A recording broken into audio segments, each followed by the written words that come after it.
Welcome to jewel TV 7 news. చిత్ర పరిశ్రమలో తమ చిత్రాల్లో అందమైన లొకేషన్స్ ఎంచుకొని దర్శక నిర్మాతలు చిత్రాలు నిర్మించుకోవడం ఆనవాయితీ. అందమైన లొకేషన్స్లలో గోదావరి నది తీరాన ఒక చెట్టు అటు నిర్మాతలకు, దర్శకులకు, సినీ నటులకు ఎంతో చూడముచ్చటగా ఆహ్లాదకరమైన వాతావరణంలో ఉండడం సినీ ప్రేక్షకులను ఆకట్టుకోవడం హర్షించదగిన విషయం అని చెప్పక తప్పదు.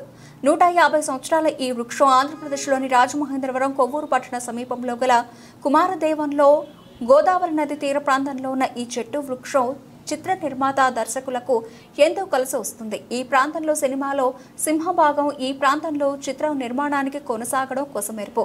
కుమారదేవంలోని ఈ చెట్టుకు ఎంతో ప్రాముఖ్యత సంతరించుకుంది. అధిక శాతం తెలుగు చిత్రాలు ఈ ప్రాంతం అందమైన నదీ తీరం చెట్టు వద్ద నిర్మించగా సూపర్ డూపర్ హిట్లయ్యాయి. అయితే ఈ చెట్టు వృక్షం ఇటీవల కురిసిన వర్షాలకు గోదావరి ఉప్పొంగి ప్రవహిస్తుండగా ఒక్కసారిగా కుప్పకూలిపోయింది. దీంతో చిత్ర పరిశ్రమలో దర్శక నిర్మాతలు ఒక్కసారిగా ఉలిక్కిపడి ఈ వృక్షంతో ఉన్న అనుబంధాన్ని నెమరు వేసుకుంటున్నారు. కొంతమంది ఆ ప్రాంతానికి వెళ్లి కనులారా చూసి చలించిపోయారు. మరి ఆ చెట్టు దృశ్యాలు తరిద్దాం. విను ఇది సినిమా చెట్టు ఏంటి? ఈ చెట్టుకి అంత స్పెషల్ ఏముంది అనుకుంటున్నారా?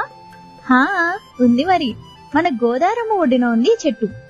కొవ్వూరు మండలంలో కుమారదేవం అనే గ్రామంలో మహానుభావుడు శ్రీ సింగళూరు తాతబ్బాయి గారు నాటారు ఈ చెట్టుని. ఈ చెట్టు ఎన్నో వరదల్ని, తుఫాన్లు తట్టుకుంటూ తరతరాలని చూస్తూ మహావృక్షమైంది. ఈ చెట్టు దగ్గరే 108 పైగా షూటింగ్లు జరిగాయి తెలుసా?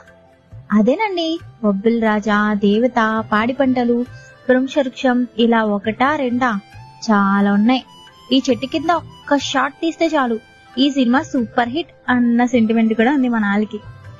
ఇంకా మన దర్శకులు వంశీ గారు, రాఘవేంద్రరావు గారు, దాసరి, జంధ్యాల, వివి గారులంతా ఈ చెట్టు చుట్టూ తిరిగిన వారేనండి. మరి మీకు తెలుసా ఈ చెట్టు సుమారు 150 ఏళ్ల నాటిది.